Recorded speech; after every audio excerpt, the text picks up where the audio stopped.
Okay, can you hear me? Thanks Yes, for being. Thank you for being so patient. All right, let's get started here. I actually got a little bit of a late start because I actually got home not too long ago and I was in traffic, so I was trying to get back as soon as possible, but here I am. So thank you so much for being patient with me. Welcome, Thomas. How are you?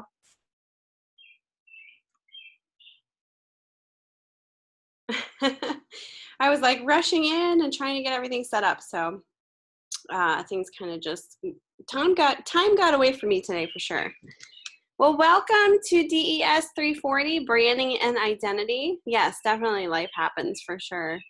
This is a new mod, and this is week 1, live lecture 1. And I want to just welcome all of you guys listening to who couldn't make it live to the lecture. I know I have a crazy live lecture schedule. It's not as easy as some of the other schedules I've had. My schedule kind of has been shifting. So, you know, it's kind of different every week. So just kind of familiarize yourself with the schedule. It's kind of like every week it shifts to another day. Same time though. So, but anyway, I love teaching this class. I've taught this class many times before. It's been a while since I have taught it recently. However, I pretty much would say I am very connected to any type of branding and identity work. That's kind of what I kind of fell in love with in regards to the design field. So I love teaching this class because I can give you as much experience as I can from my point of view. I took a lot of branding and design classes in my master's classes as well. So hopefully I can share with you a lot of my past student work too. As well as my freelance work that I'm working on, and just kind of give you guys some things to think about, different perspective when it comes to branding and identity. So I think you guys are going to enjoy this class for sure. Just a little bit about myself. Thomas, you said you had me before, so some of you probably may have as well, because I've been here teaching at Independence for almost 6 years now. But my name is April Biss. For those of you who don't know who I am, you can just call me April. By my first name, that's fine. I'm from Pittsburgh, PA. I have my Bachelor's of Science degree in graphic design at a college here in Pittsburgh, PA. That's where I'm currently living and from. I have a Master's of Arts in graphic design. I went to Savannah College of Art and Design. And when I did my undergrad, I did it. That is what you're working on right now. Sorry, I just saw your chat in there. So my undergrad, I was actually on campus, but for my master's, my graduate studies, I did it online. So, you know, I kind of was in your shoes in a way as a student online. So I want to tell you that because, oh, awesome. Yeah, that's great. I'm glad to hear that, Thomas. Good for you. Yeah, I just wanted to let you guys know that, so you know that I've been in your shoes before. You know, I've been a student on the online grounds. You know, it's different. It's different doing an online class versus an on-ground class, and there's pros and cons about it for sure on both sides. But I actually have more than 14 years experience working in the design industry. I have close to 18 years, so that should be changed. But 5+ years in teaching in higher ed. I have my own design studio that obviously is like I'm a freelancer. I've just started finishing up a book cover for a good friend of mine, and he's launching his book in August. So I'm doing all kinds of other stuff for him too. So I do side work for sure in that regards, which is great because I can work, kind of balance my work and my practice. I love teaching. I fell in love with teaching. But you know, I'm also practicing as well. I have a daughter. She just turned 4 this past May, and she is the light of my life. I love her so much. And I'm actually currently working on my portfolio again. You know, it's always kind of like one of those things that you always kind of work on. So that Behance link there, if you want to check out my work, you can do so. I am kind of updating my work as well. So hopefully I'll have that changed up by, in the next 2 weeks or so. But it's always nice to see what your instructors are doing, and that's who basically I am. Tell me a little bit about you, Thomas. I know you're the only one in here, so you have a little bit of a spotlight. So what city and state are you currently living? I am currently living in Livingston, Texas. Okay. Awesome. And I, not too long ago, back in March, I just finished up my associate's degree. I've taken identity and branding before, so hopefully with my previous DES class, I might have some refreshers, because those classes were long, 2 years ago. Right.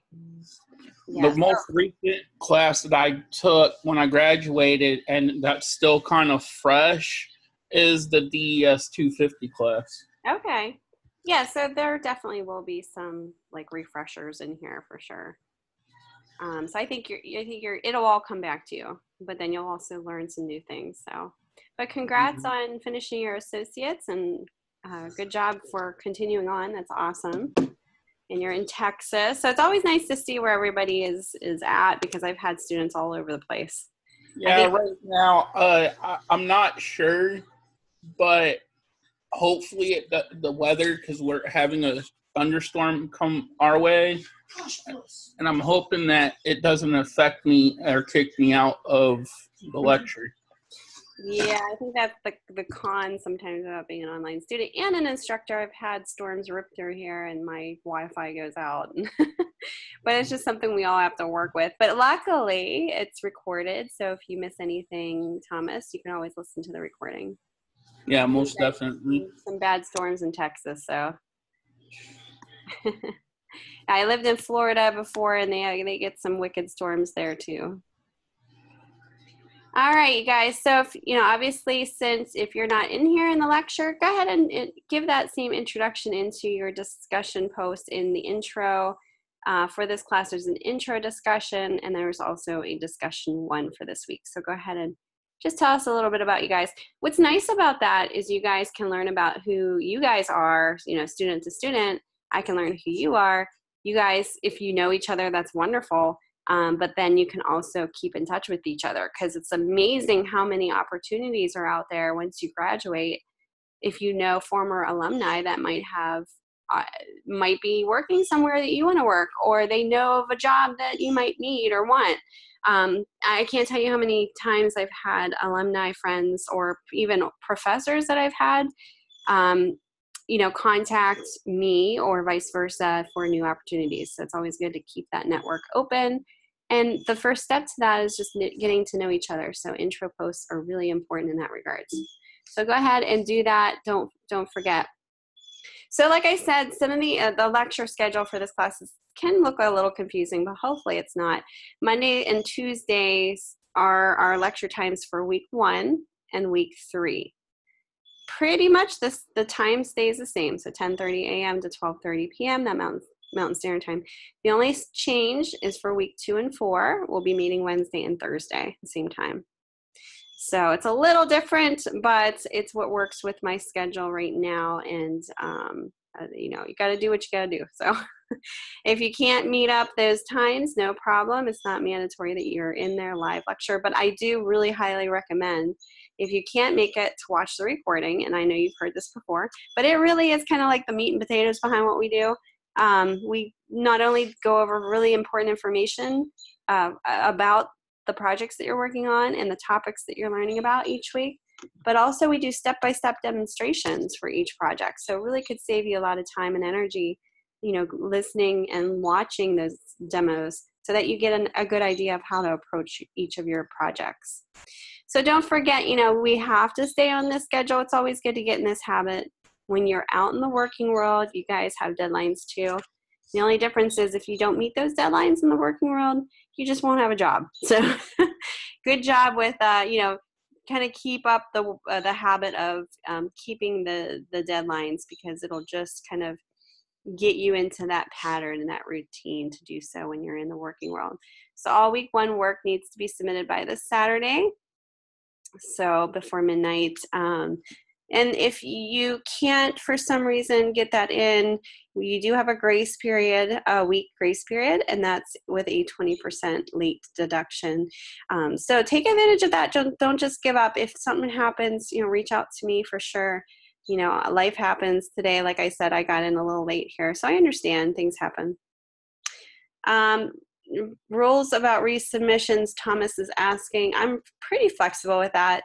If I see that you're really not understanding the project, or if or you're not getting a really good score on that because, something needed major revisions, I would definitely tell you, listen, this is what you need to do. This is what I would suggest for revisions. Go ahead. I'm going to grade this now, but resubmit it with your changes, and then, I can reevaluate your work. I would say if you didn't contact me and if you were like 2 weeks down the road and you submitted something and it was like week 1 you submitted it and it was something that you could have resubmitted, had time to, but it was already like week 3.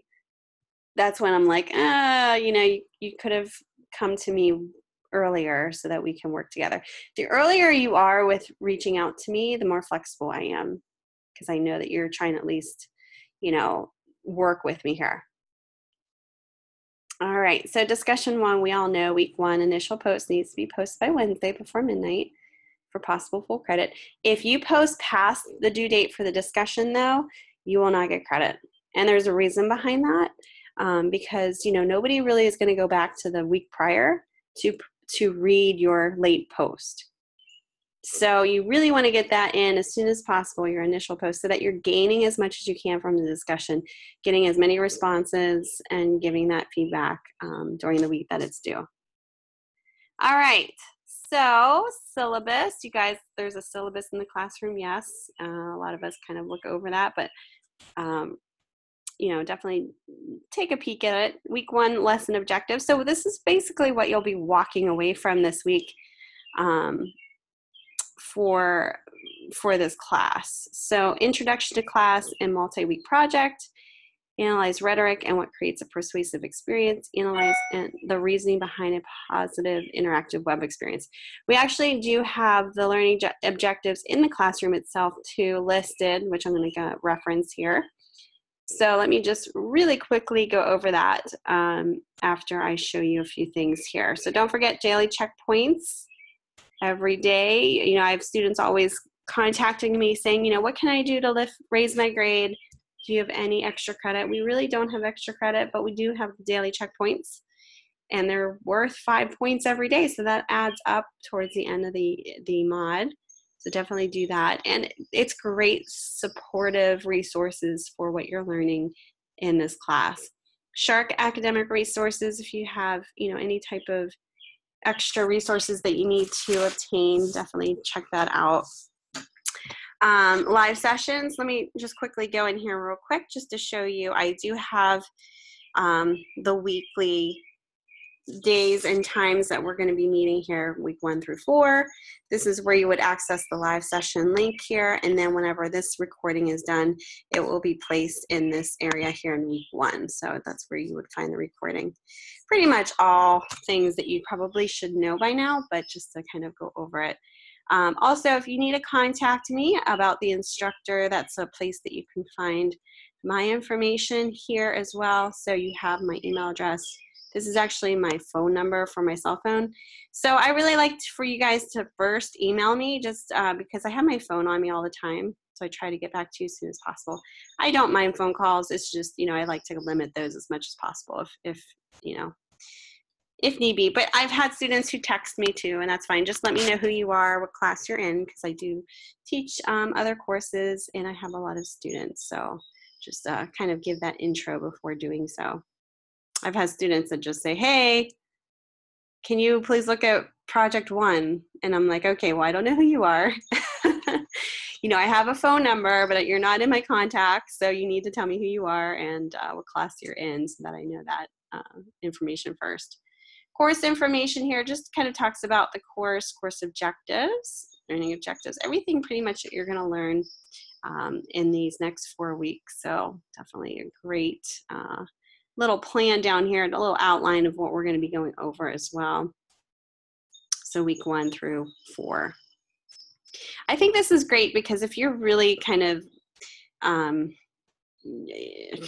stuck for time, you can really go through this and say, okay, I need to devote, 4 hours to lecture, listening to, reading, discussions, kind of breaks it down so that you're managing your time appropriately. And these are condensed classes, so there's a lot of work that's involved, so you need to really be good at time management, just like with life stuff, right? All right. Computer support, you got the library, Student Success Center if you guys are need extra help. It is there for you. Help desk, course content list, all that good stuff. Okay, so where I was going before was week 1. I just wanted to go over these objectives in here. So you're going to discuss the differences between brand identity and logo identity. You're going to identify the personality of a company and integrate it to a brand strategy that differentiates it from its competition. You're going to explain a rationale for a concept direction and promoting appropriate marketing materials. Define and apply 5 critical thinking skills to determine a viable corporate identity. So this week we're going to learn about visual identity, logo, and branding all play a role in the marketing of any business.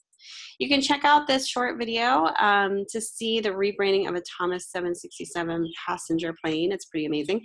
I'm actually going to play that right now for you guys. It's only like about 3 minutes, so let's take a look.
Pretty cool, pretty cool. So I like to show that because I think it's a good start to this class because it shows you.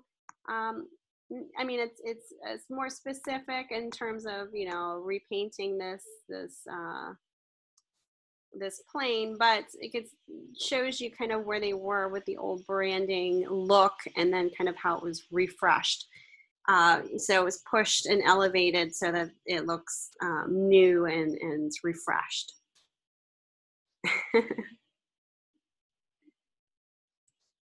Yeah, you're right. Crap plays a part on the right on what makes the logo stand out. Yep, exactly. So that's basically what we're going to do in this class is in this assignment 1 is we are going to refresh a logo. But we'll kind of go over that in a second, but I just wanted to share that little video and thought that was kind of interesting to see the process there. And that's just like a piece of that. So, obviously when you redo a logo and refresh it or create a logo, there's all kinds of different artifacts that you're placing it on. So you're not just updating, one thing. So it's a pretty big change. All right. So as we go forward here, what is within advertisements that leads people to spend money they may not have on things they may not need? That's kind of said weird. So what do you think that is within advertising that leads people to spend money they may not have on things? What do you think?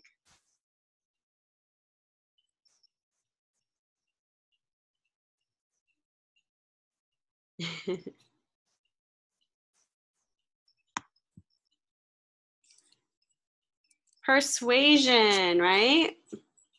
You have to have some sort of persuasion. So when we're thinking about advertising, we're thinking about persuasion, right?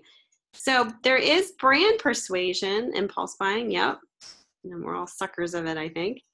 There's also a thing called brand persuasion. What is it?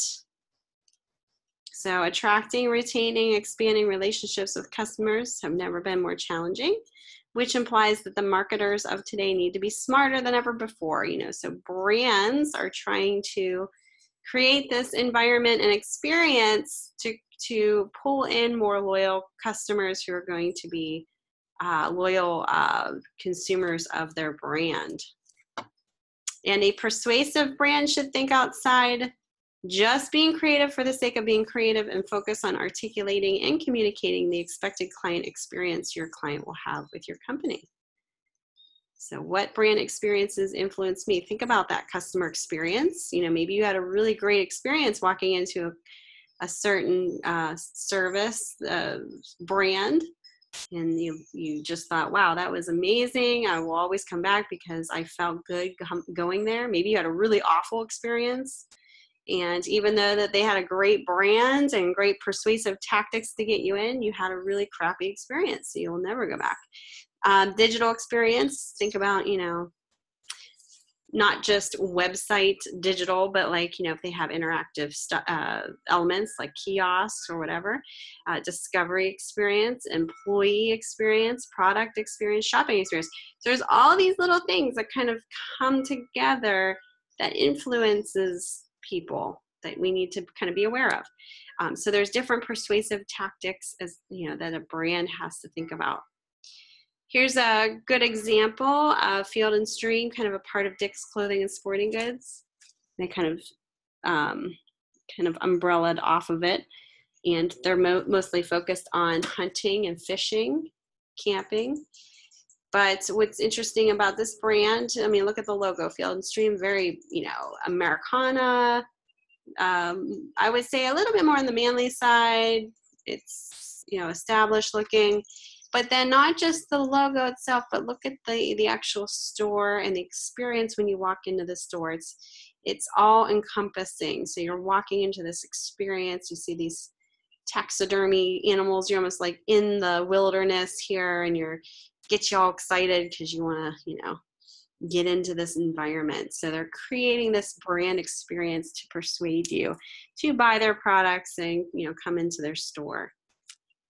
The traditional approach may give you 3 to 5 of the 1,600 advertisements, which implies that your chances of even reaching your customer are remote at best, and chances of recalling your ad even worse. So when you're talking about the traditional approach, you might kind of have to be a little bit more creative. There's a lot of competition out there, and as a brand, you really want to stand out. When we're talking about human persuasion, because, you know, as a brand, we have brand persuasion, there's things that we can do that have common principles that will bring people to buy into the brand. And I'm talking about principles through human persuasion. This could be done through the experience, advertisements, and you know, all the stuff that we just talked about. So there's one strategy is reward. It's the most positive persuader. So we can reward somebody if they, you know, obviously say we have a giveaway or something going on where you're going to get something free, or, you know, that's kind of the reward there. The threats can change perceptions and behavior. So threat would be an example of, you know, if you're not going to do this, this is what might happen to you. And those are a lot of the awareness campaigns. So if you're looking at like smoking campaigns, that's kind of like the threat strategy. The social proof, people like to do as others do. So status is definitely a persuasive strategy. You can show like the top tier of people who buy this certain car or this certain has a certain lifestyle. That's the social proof strategy there.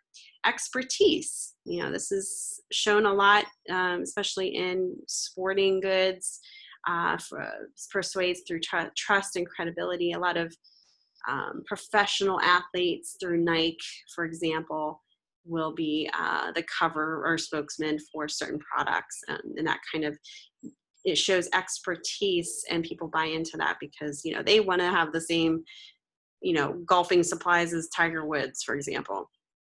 Scarcity often has more value than abundance. So scarcity would be, you know, limited time offer, you know, type of an ad persuasive strategy there. So only have limited, you know, products or limited time to get this special offer, or only coming once type of thing.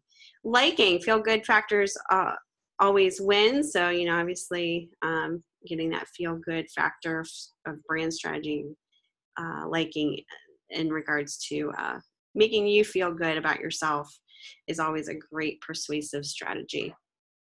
So again, the reward does the brand, and its various expressions provide a rewarding experience for the people it wants to engage. The reward can obviously be physical, functional, emotional, psychological, experimental, social, or combination of thereof. So there's different ways that you can do that. Here's an example of a reward. So reward is the most positive persuader. This is for a shoe, Reebok, called Retone. It kind of, do you want this butt? You know, I know all the women would be like, okay, yeah, that's the shoe that I want.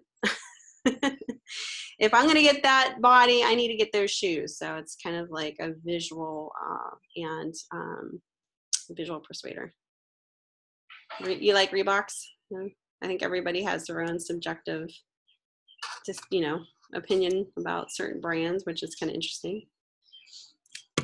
There's the threat. Overt or implicit threats are a powerful way to motivate someone to do something. So threats can often be useful to create a relevance for your brand and raising awareness for a problem.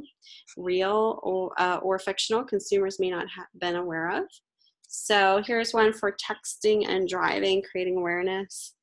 Kind of a graphic way to show, yeah, you probably shouldn't be texting and driving. Here's another one, and it says, don't let this be our future. And this woman's obviously in a house or apartment. Act now before it's too late, with the city around her, and it's the waters kind of, so it's kind of like an environmental awareness type thing. Social proof. This principle states that we determine what is correct, whether behavior or belief, by finding out what other people think is correct. The principle works best when we are unsure about which behavior is correct and when those we observe are similar or share similar interests to us. The most popular, best-selling, preferred by 80% of consumers, etc., are all claims that try to trigger our innate tendency to emulate the behavior of those around us. So here's a good example of social proof. You know, a lot of this is done in car ads. Toyota Camry, America's best-selling car for over a decade. Expertise persuasion can take many forms, shapes, and forms. Italians are the experts of pasta and wine, for example. Germans are experts in car engineering. So according to Wikipedia, an expert can be, by virtue of training, education, profession, publication, or experience, believed to have a special knowledge of a subject beyond that of an average person. So sufficient that others may officially and legally rely on the individual's opinion. The recommendation and endorsement of someone we recognize as an expert is more likely going to change our beliefs, attitudes, and behaviors. And like I was saying before, this is a great example of Nike, you know, hiring Tiger Woods to be the spokesman of their brand for their golf side of the brand. So Nike, yep. Here's another one, CoverGirl. You know, the beautiful models too that are also artists. Everybody knows them. Scarcity. So we have been trained to believe that if something is scarce, it's valuable. So if it becomes scarcer, it becomes even more valuable. So think gold, gas, caviar, and even the Burger King Whopper. Red Bull used to purposely limit its distribution and availability upon entering a new market to make itself more desirable. A manufacturer might highlight the exclusive ingredients contained in its products, provide special limited editions, or tie its offering to a time limit. Offer valid today only or until stocks last. That's an example of scarcity ad, McRib, telling you it's back on November 2nd, so you better get it. So yeah, it kind of creates this whole persuasive strategy here of, I got to get this before it goes away again. You might have seen, yeah, you probably see a lot of brands do this. So here's one, Udemy saved 65 on almost limited time offer. Here's kind of the key. Liking is not always a prerequisite for brand success, but everything being equal, the brand with the most friends wins. Oh, GameStop, okay. Think about the brands you personally respect or admire out there. Chances are high that you also like them better than their competitors. Here's a great example, the whole PC Mac feel-good factors. I thought this was kind of funny. That was the old ad there. So, you know, thinking about that stuff, yeah, you have a Mac? Okay. Think about those persuasive strategies when you're, you know, creating the brand persuasive, kind of like you're advertising for the brand itself. So not only are you revising and rebranding a brand, but you're also trying to attract and persuade people into your service or your brand, whatever you're offering. So it's always good to kind of keep in mind of those strategies. So although the average consumer is aware of the persuasive nature of advertisements, they may not be fully aware of the intricacy of persuasive elements that structure the advertisement itself. So we talk about rhetoric. Rhetoric is a big part of persuasive strategies as well. And it's the art of effective or persuasive speaking or writing, especially the use of figures of speech and other compositional techniques. So you're kind of trying to use this to also persuade people. And basically, rhetoric is the study of effective speaking and writing, the art of persuasion, and many other things, if you look it up on the dictionary. There's different kinds of rhetoric. Here's the effective use of rhetoric strategies, such as applications of logos, ethos, and pathos. This links back to the classic Greek rhetorical theory, sorry. So you have that persuasion in the middle, and branching out are different strategies that are rhetoric that you can use in your ads or your brand strategy. You have ethos, you can try to gain the trust and authority, kind of use that as, you know, your persuasive tactic. You have pathos, you can kind of pull upon emotions and beliefs. So we'll talk about each one of these. Logos is more logic and reasoning. So there's different appropriatenesses for this depending on what's being advertised. The communication of advertisement speaks simultaneously with the universality of rhetoric. So again, ethos models trust and worthiness. Pathos seeks first to understand, and logos need to be understood. Yes, Thomas? Yeah, can you go back to that last slide for a minute? So I have a question. Okay. When redesigning a logo, don't you have to take some of those into consideration? Yeah, you basically are taking in a lot into consideration. You have to kind of immerse yourself into the brand and understand the target audience, who you're actually designing for. So who the brand is, you need to know first off. What are they about? The purpose of the brand and who they're speaking to. Because I know I've taken this class before, which is no big deal. This just goes into more in depth. Mm-hmm. But when I did my post on brand identity, I did it between BMW and Chevrolet, which are to me are like the biggest reliable cars out there. And I know we haven't really thought about redoing their logo, and so I wasn't sure if I could talk about that in the discussion post or not.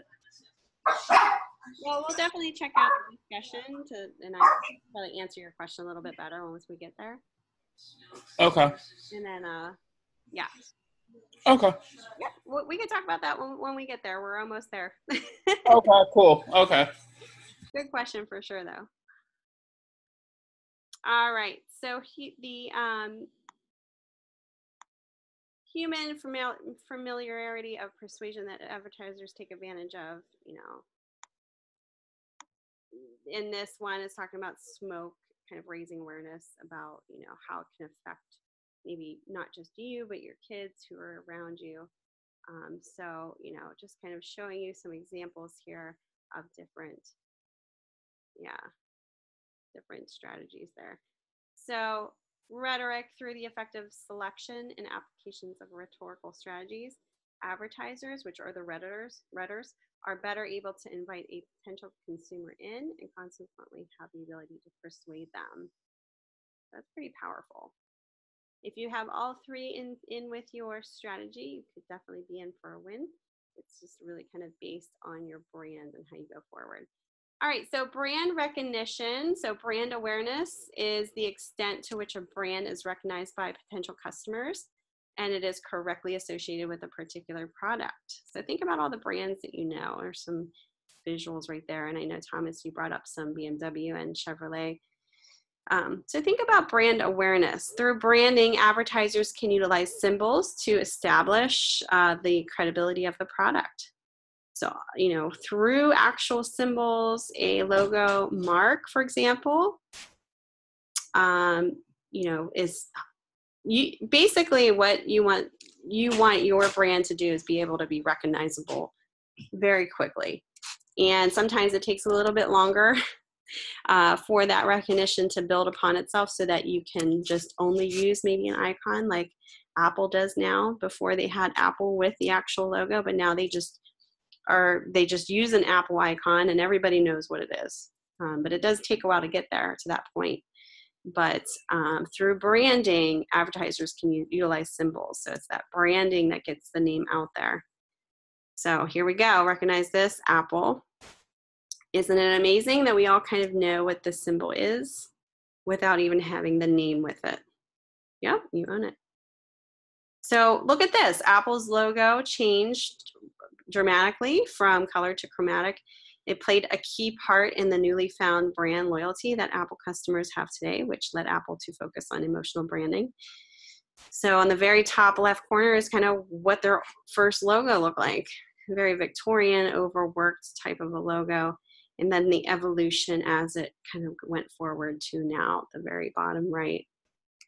That's kind of crazy how much a logo has evolved. But this is the part of the process you need to be aware of, that you have to be understanding of the trends going on now so that you can align whatever brand that you're working on. If you're redesigning a logo for somebody, you need to understand these trends so that you're aligning your design concepts with that. Emotional branding creates an invisible bond between customers and brands. You know, people get pretty excited about you know, the new iPhone coming out. They create this emotional experience. The Apple logo provides Apple products the credibility necessary for an audience to take Apple's advertisement seriously and into consideration.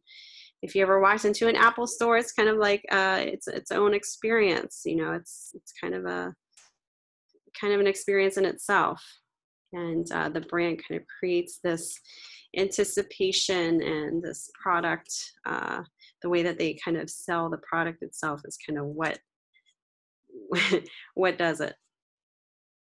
So every image in Apple advertisements has a specific goal to persuade. There's old advertisements that they had out before you might be familiar with, the iPod and the old Mac or Apple commercial, the PC and Mac. The theory of visual rhetoric calls for utilizing pictures as symbols employed for the purpose of persuasion. So here's a great awareness of smoking and how secondhand smoke can definitely be very harmful for your kids or others around you. And graphically showing you there.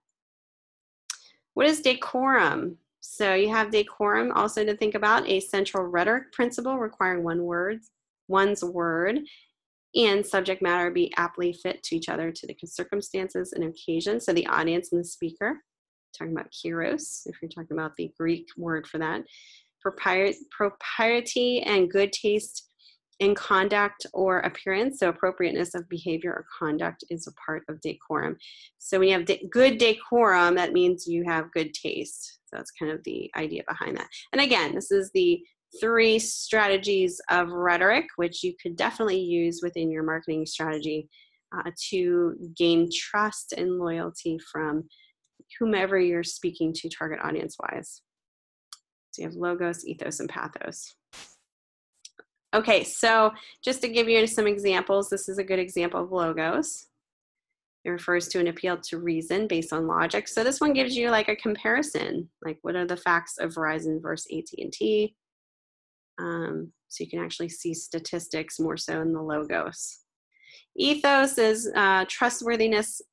You see a lot of this maybe in like mouthwash or you know, more of like dental supplies like toothpaste, where you're actually trying to build the trust of somebody who might be using the product. So ethos refers to the credibility of the person posing the argument or stating the facts. This one is a close-up of mouthwash and what it can do. Strengthens teeth, it rebuilds enamel, so it's giving you those facts.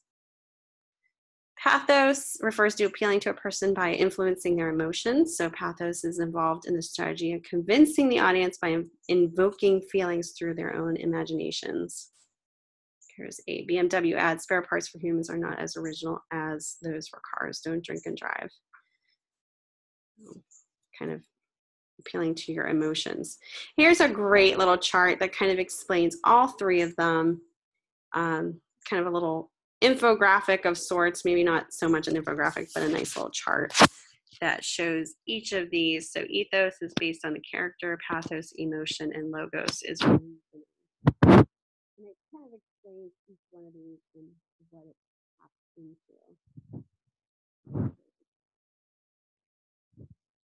Any questions so far? I know, Thomas, you have questions about the discussion post. We're actually going to go into this in a minute here. I'm going to take a short 5-minute break here before we get into that, and then we'll get into your discussion. And if you have any questions about that, Thomas, we can talk about that. I just got low.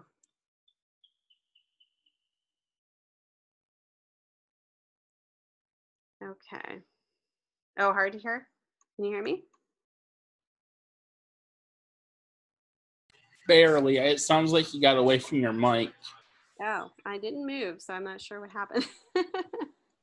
All right, listen, I'm going to take a 5-minute break and then we're going to go over discussion 1. Sound good? Okay.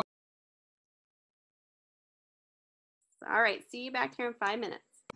Okay.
Okay, can you hear me? Let's take a look at your discussion one here. I'm going to stop sharing my slides and I'm going to go right into our discussion. Awesome. Give me 1 second here. Okay. All right, so let me read over the discussion. Let me know if you have any questions. Thomas, you had a question before, so we can clarify some things if you need them clarified. Let me see if I can pull this in a little bit more here. All right, so basically what we're going to be talking about is logo versus brand. So what I want you to do is read through the background. I'm not going to read that word for word. Just read through this background before you get started. It's going to kind of talk about what brand is and what branding is. I'm going to zoom in and read over the prompt. This is where you're actually prompted to discuss what you're going to discuss this week. So I'm going to read over that. Let me know if you have any questions. Okay, so for this discussion, you will discuss how visual identity, logo, and branding all play a role in the marketing of a business. For your initial post, you're going to visit the top 100 brands and their logos and pick one brand from the list. Then go find a company that is their direct competition. So for example, if you choose McDonald's, then choosing Burger King would be their direct competitor. Research and discuss how their logo identity and brand strategy differentiates it from its competitor and compare and contrast each company's personalities set by their brand. You may include the logos for your two companies if you wish. For your citation, you might use articles that show examples of successful rebrand strategies. You can also find articles from experts who specialize in rebranding. Your initial reply post should work to develop a group understanding of the topic. You can challenge each other, build on each other, always be respectful, but discuss this and figure it out together. Instructions, if needed, to upload and embed images to the discussion are shown below in those 2 bullet points. So if you have issues, embedding your images, you can do so there. And don't forget your reply requirements need to be within those points. So you need to have 200 plus words, 2 APA citations and reference, and 2 follow-up posts of 50 plus words. Okay. So Thomas, you had asked about comparing BMW and Chevy, right? Yes, because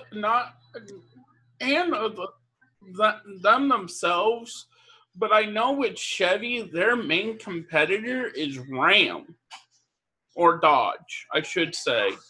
But either way, they haven't really redesigned their logo for either one. It's pretty much for the Dodge. It's pretty much their logo is the Ram, because the Dodge is known mostly for its Ram. And I know the Chevy's mostly known for its Camaros here lately. But other than that, if I'm wanting to talk about their logos, how can I do that when they haven't really changed over the years? Well, you're not just going to talk about their logo. You're going to talk about their brand. And it's not specifically about the model of car that they have. It's about who their target audience is. So that's why it's really important to pick a direct competitor. So if you're going to do Chevy, I would either do Dodge as a direct competitor or maybe like Ford.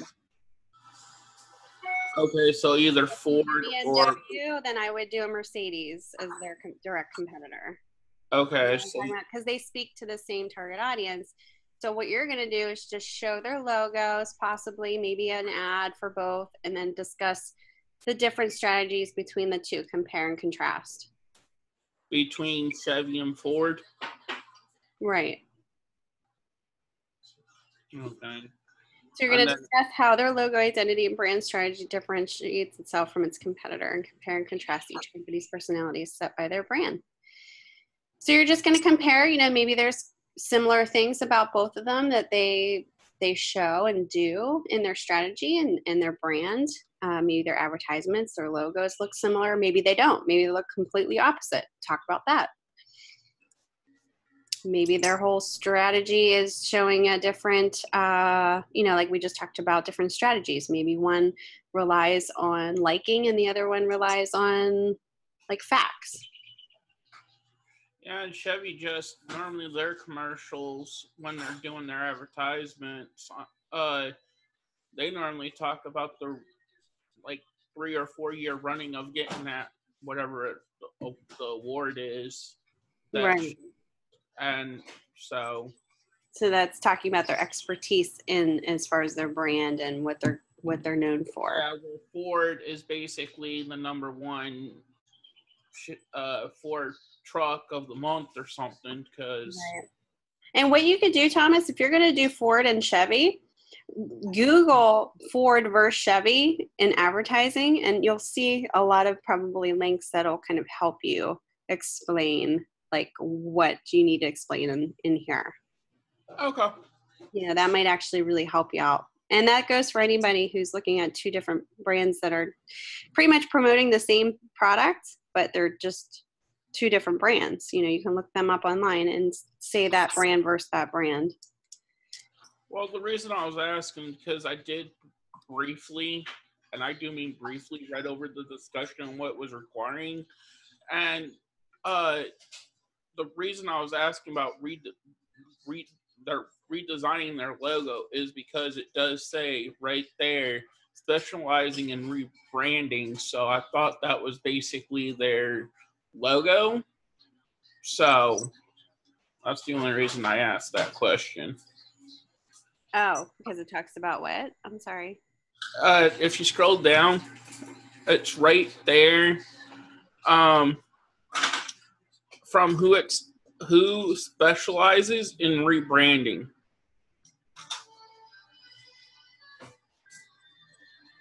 Okay.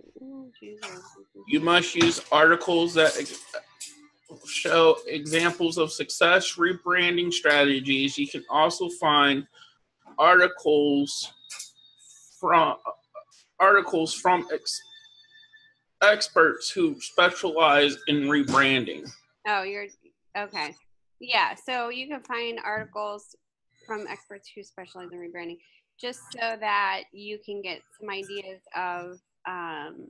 But normally, a rebranding is also making changes to the logo, and Ford nor Chevy, nor BMW for that matter, has ever changed their logo. Who would you say? I said Ford nor Chevy has ever rebranded their logo from what I've known. Okay, well, let's check that out. So here's Ford.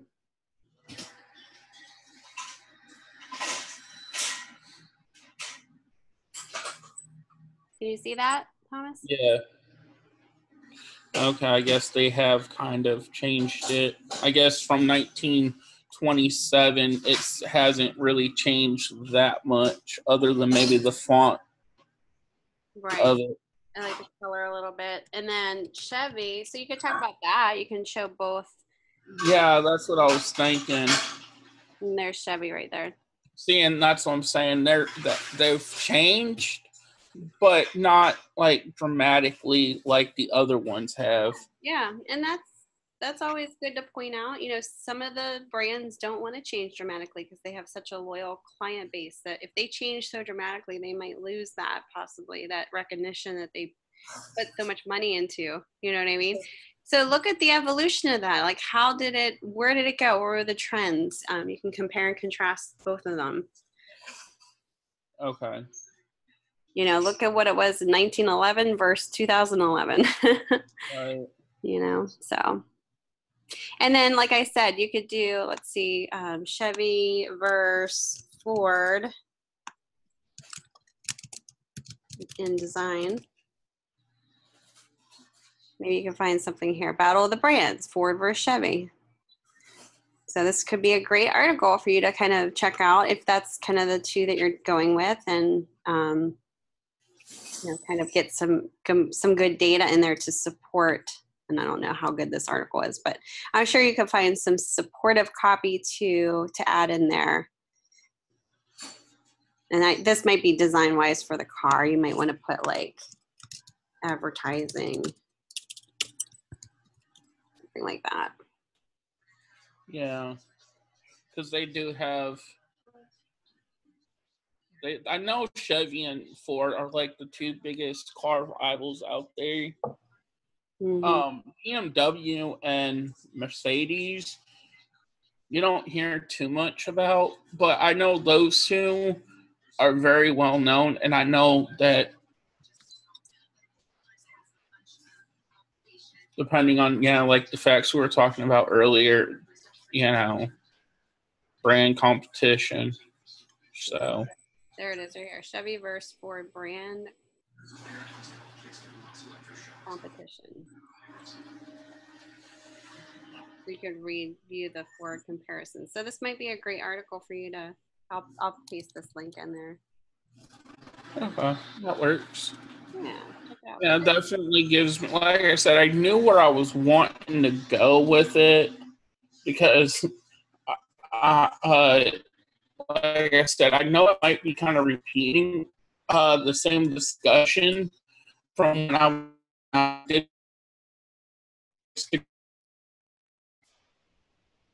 But you're fading out there. I can't hear you real good.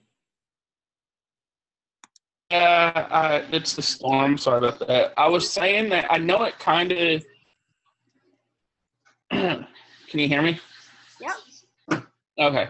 I know it kind of sounds like the brand identity, and it sounds like I'm going back to what I've originally posted about when I was doing my associate's degree.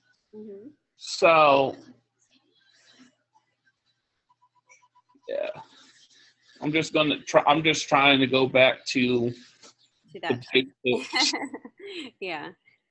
Yeah. So we're basically just looking at the two competitors of a product that you choose, or a brand that you choose, I should say, and just showing the similarities and differences and talking about those. And talk about it design wise.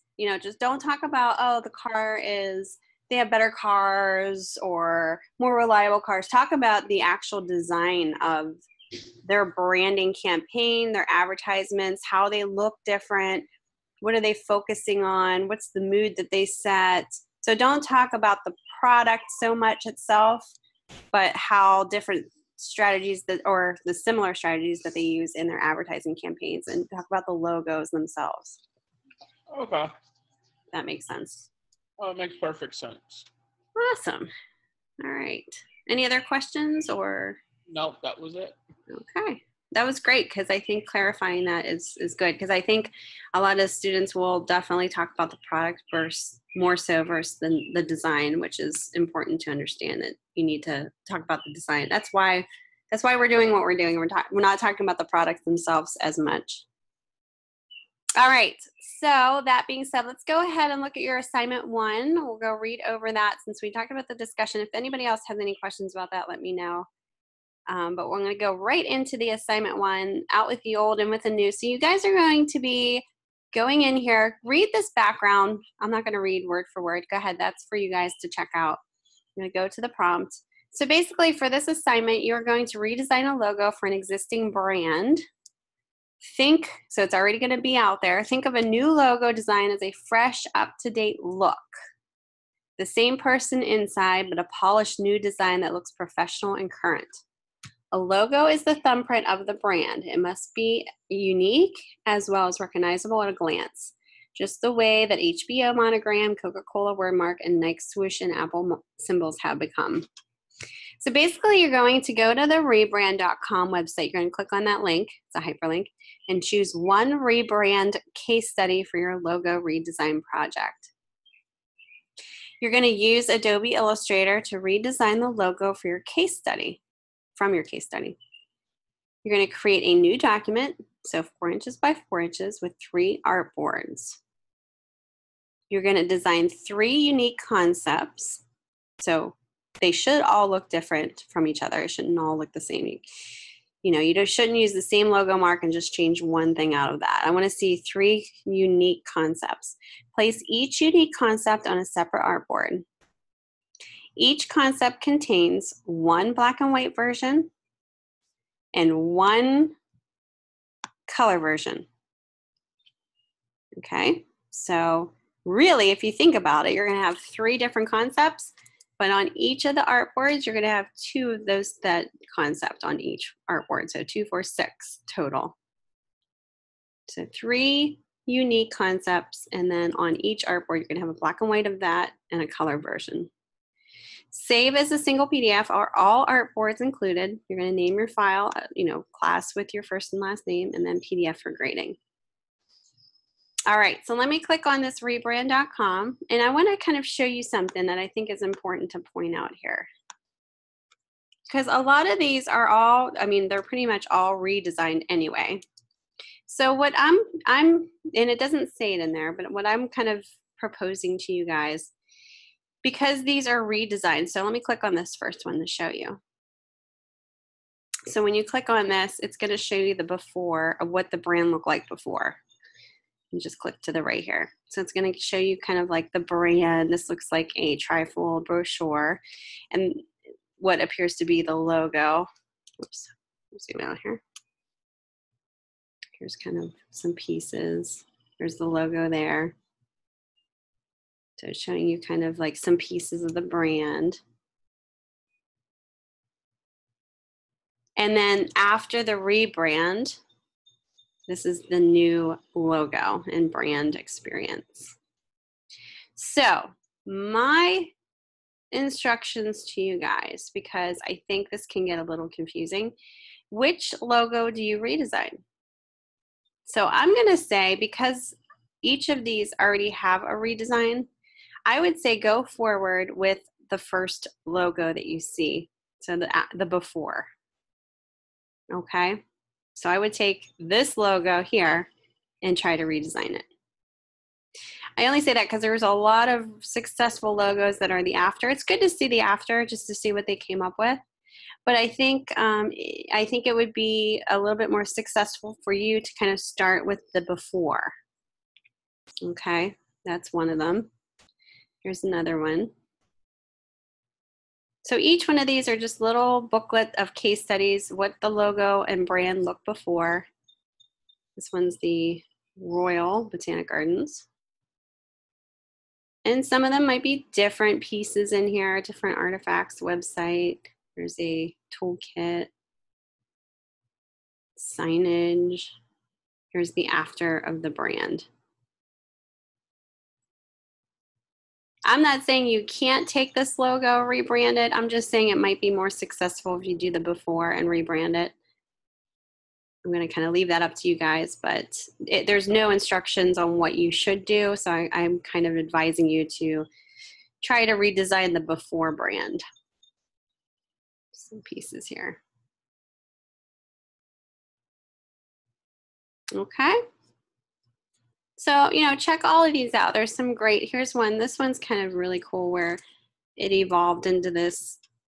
It's a logo mark, but it has a really cool like abbreviation that they kind of went after here. So take a look at the before, which is just a word mark. So it's just the word, the actual name of the company.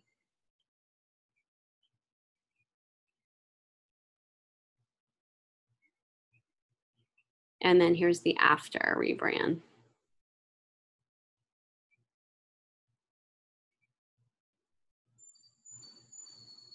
So using that G, but then they're also having the name next to it. This nice contrasted look.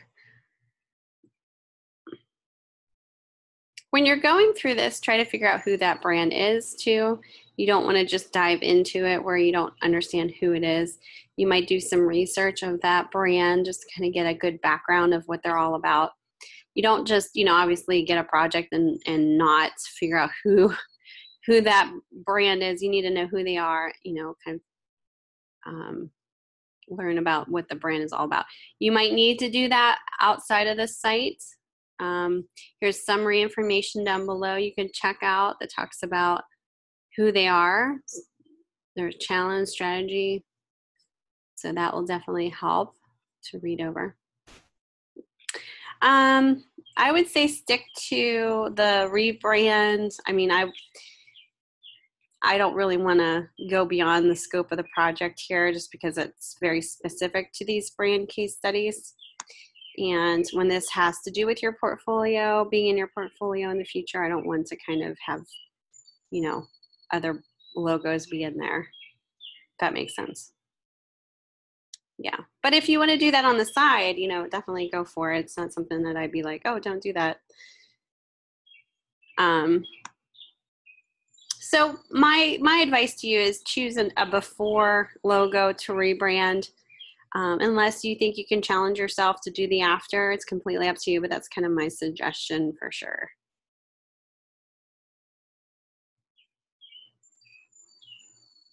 Any questions about that? Nope. Okay. So I think what I'm going to do is I'm going to show you a demo of this tomorrow of how to set this up, how I would kind of approach it, give you some instructions, how you would set this up, and also go through some things review-wise. Your assessment 2, I believe, is, let me take a look here. I think it's a quiz or something. Let me see.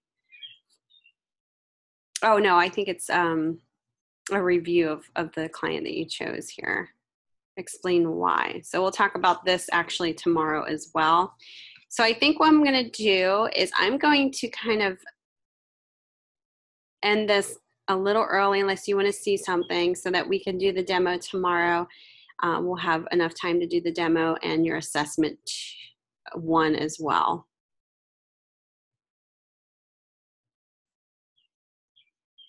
And I'll show you how to set everything up. Let me get the assignment back up here. There we go. So you're going to basically be redesigning this in Illustrator. That's kind of the program of choice when you're redesigning any type of logo mark. So obviously you're going to start there.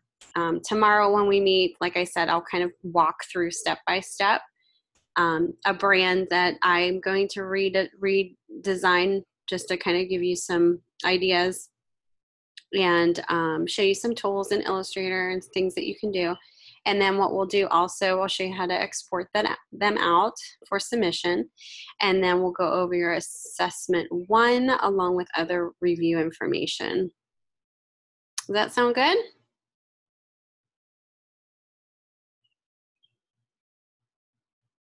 Is there anything else that you would like to go over today before I wrap this up? Nah, April, I'm good. I basically know what you're looking for as far as the discussion goes. I know what you're looking for as far as the logo.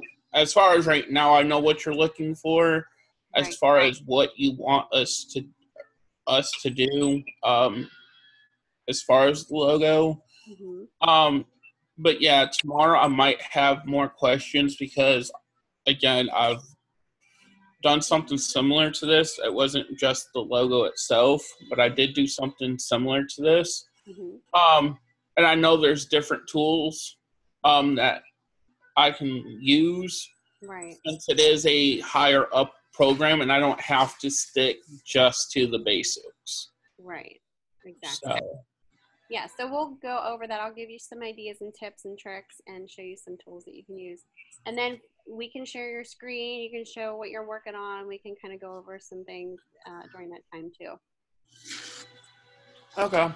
Sound good? Now, I did, when I was out of school for, I don't know, like 3 months, I did discover, and I can wait until the recording is over, but I did discover a trick with 3D lettering, and I wanted to know if it does come down to redesigning a logo, if what I show you would be okay if it was like the word mark or just the letter like in that one example. Okay, so I think that you're jumping ahead of yourself because I think what you need to do is really learn about the brand that you're going to redesign for and see if that's appropriate for your brand. You can't just be like, oh, I want to try this technique for the rebrand just because you like it and learned it. You need to know if it's right for the actual brand. Well, that's why I wanted to kind of just look to see if I could use it or not. And since we're going to go over that tomorrow, I was just I can wait and show it to you tomorrow Okay. if you want, but I could show you it today. Doesn't make a difference. Okay. Well, I think the idea behind this part is just you kind of doing the research first, understanding the brands, knowing kind of what's appropriate for that brand. As far as like techniques go, if you want to share something with the class that you learned, yeah, definitely we can show that. Okay. Completely up to you if you want to do that now. Yeah, I can do that now. Actually, it's really simple. It's something I saw on YouTube. Okay, I'm going to stop sharing and then go ahead and you can share your screen. And this is, let me just move this out of the way.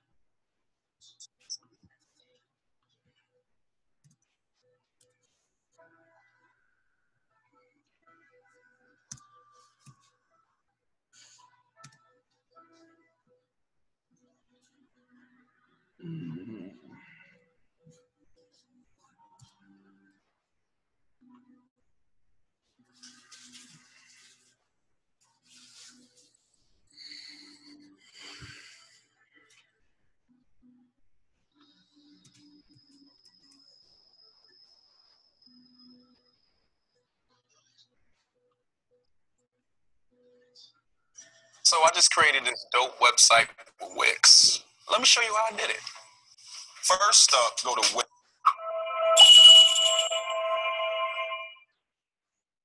Hey everybody, welcome into this Adobe Illustrator tutorial brought to you as always by tutvid.com. You saw the title. We're talking about some advanced 3D text here in Illustrator. This is like 3D tube intertwining scripty text. I don't even know how to really describe it, but I did a Photoshop tutorial a couple weeks ago on how to do this effect in Photoshop. People really seem to like it. Some people were asking how to do it in Illustrator. Here is how we do it in Illustrator. Now remember, the best way to support this video, if you feel so inclined, show some love, hit that like button over there. Also, make sure you subscribe to my channel so you never miss another video in the future. And buy my Photoshop course. A link will pop up there. If you're into Photoshop, it's all about how to retouch stuff. And if you're a vector graphic designer or an illustrator, you might not be that interested, but it's all about Photoshop stuff and helps support the channel. Let's get into this tutorial. I'm really excited about this one. I think you're going to love it. So check this out. This is just one of the effects. Not only are we going to talk about how to create this effect, I'll show you how to create it very quickly. So if that's all you're interested in, you can be in and out of this tutorial and on your way before you know it. But I'm also going to show you how to take fonts and apply this effect to a font by manually basically converting a font to a series of paths. It's a really neat technique, and I think you're really going to like it. And just, doesn't it look so cool? And it's so easy. Wait till you see how to do this. Here's how we kick it off by going File, New, and I'm going to create a document 2560 by 1440 RGB color. Absolutely. Go ahead and create that. And I'm going to double click and name my layer. Well, first of all, I'm going to go Panel Options. Make these layers about, my layer thumbnail is about 60 pixels so we can see what's going on there. I'm going to name this layer BG. I am going to grab my rectangle tool. I'm going to click once, and I'm going to say 2560 by 1440 just to create a little background here. Get rid of the stroke, and for the fill, I'm going to double click here on my fill to go to the color picker, and I'm going to choose a very dark, very saturated teal or blue color. Maybe I'll go more in the blues realm. Yeah, go something like that. It looks cool. And grab the move tool. And we're going to make sure here, under this little icon, choose align to artboard. And then align it to the horizontal and vertical centers. And then right in here, between the eyeball and the color, click, and you're going to lock that layer. So it just gives a little lock icon, so we can't click and move and destroy the layer. Here's how to create that effect really, really quickly. Create a new layer, and we're going to grab the ellipse tool. So that's right here, ellipse tool. And down here beneath all of this stuff that's going on up here, I'm going to just drag out an ellipse. About that big is perfect. And now what I'm going to do is open up my gradient panel by double clicking on my gradient panel to open it up. I'm going to double click to collapse my color panel. That's a little absurd there. I want to see my layers. Here on my gradient panel, I'm going to click on the gradient swatch, and it's going to apply that gradient to my little circle. I'm going to double click on the white gradient slider, and from this little flyout menu in the top right corner, I am going to select HSB, Hue, Saturation, Brightness, and I'm going to make this a very light teal color, something like that. Brightness and saturation at 100%, and hue at about 185, 186 looks great. double click on the black color slider. Again, go HSB on that color thing. And we're going to make this more of a blue. So I'm going to go very bright blue. Maybe a little darker than that. There we go. Something like that looks good. And I'm going to set the angle of this linear gradient to -45. So the light color up here going down to the dark color down here. Looks great. The alter option and this circle, right?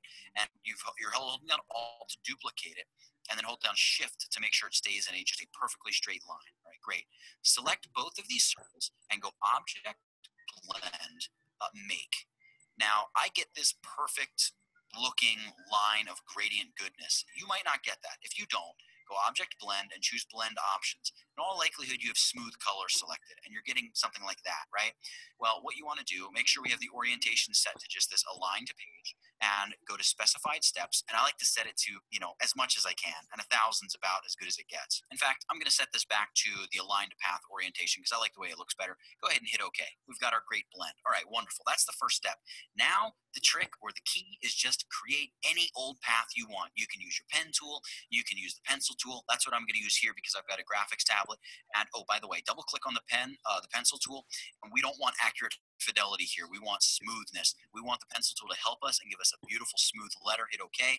My name is Nathaniel, so I'm going to just do a big old N here. So I'm going to start, go up, loop-de-loo, and voila, something like that. Not the greatest N in the world, but you know what? Who's worrying about that right now? Not me. Select this path, and then hold down Shift and select this blended path thing down here. So you got both objects selected. Go Object, Blend, Replace Spine. When we do that, you can see what we've got. We've got this crazy looking effect happening as you see. Now, there's a problem. It doesn't look as good as it could, and that's because Object, Blend Options, we have this set to Align to Path. If we set it back to Align to Page, turn on Preview, look at what we get. Is that not so cool? That is awesome. Hit OK, and you can see we get this really, really cool effect. So that's the basis of the effect. You can take this information, go out into the world, and do with it as you please. If you want to learn how to convert a typeface into something that works with this effect, hang around for a second because that's exactly what we're going to do. I don't want to delete this because, hey, why would you want to delete it, right? Let's just hide that blend, and let's create a new circle down here. So that's basic. There's a shorter version of it. I'm hoping to find it. But that's basically what I learned when I was out of school. There, some of it I created my own, as you can see.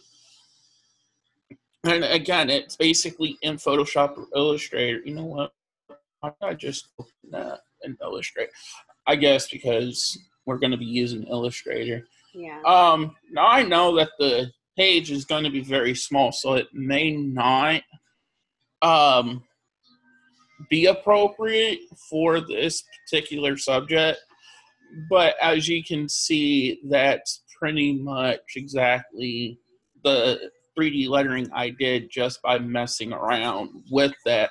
And so that's why I asked if it's just like a normal text on redesigning something with me, and then here you could literally like add fur to it. I know that's like too far advanced, especially with this assignment because it's not asking as much, but it gives you some idea on, depending on the logo I choose, and once I do my research, if it's going to be appropriate or not. Yeah, I think there's definitely some really cool options out there, and I think that's definitely a really cool option for specific brands. So I'm glad you shared that with us, and I think that just shows a lot of different tutorials on the right too, of different applications and things that you can do to make some interesting type treatment.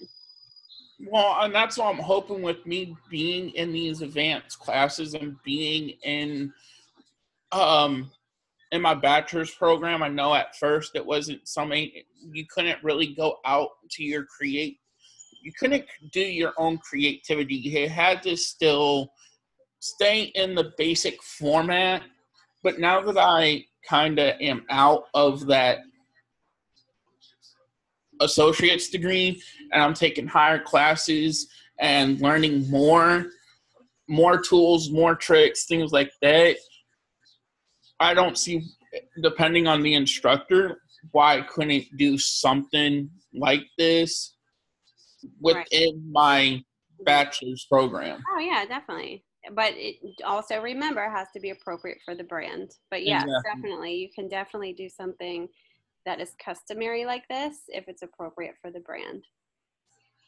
Like, see, if it was like for like a cat, like for the cat or something, for, I don't know, a pet design, I don't know, let's just say it was like, I think that would work for a lot of like candy type brands, because it's very organic looking in regards to how the lettering is. But you have to really consider what you're looking at. You can't just design something because you like it and it looks cool. You have to make sure it's right for the actual brand itself. right, and you got to make sure that it looks good in black and white too. Right, it has to be versatile. Yep. So very good. Well, thank you for sharing. And yeah, you can definitely explore different tricks and different tricks and methods in Illustrator. And that was in Illustrator, using the whole blending effects, which I have taught many times in different classes. So that was kind of neat to see how you apply that to the spine of the actual drawing, and then also could be typography related. So very cool. All right. Well, thanks for sharing that, Thomas. I appreciate it. oh, no problem. Like I said, I've got creative since I got done with my associate's degree. That's one reason why coming across YouTube and learning different tricks and things that I didn't get to learn in school, and now able to try to take what I've learned on my own plus what the school taught me. Yep. I could get more creative. So. Exactly. And I think as designers, we have to be life learners, even outside of the classroom. I'm always looking up new ways to change my methods and like learning new techniques. So I think that's definitely key for sure. So it's a good thing that you're doing. Cool. All right, Thomas. Thank you so much for sharing. Hopefully I'll see you guys tomorrow for the lecture at this time, and we'll go over, I'll kind of show a demo on how to get started on your assignment 1, and we'll discuss your assessment 1. Sound good? Yes, ma'am, it does. All right. Well, you have a great day, Thomas, and be safe in those storms. Okay, thank you. All right. We'll see you tomorrow. Yes, ma'am. All right. Bye. Bye.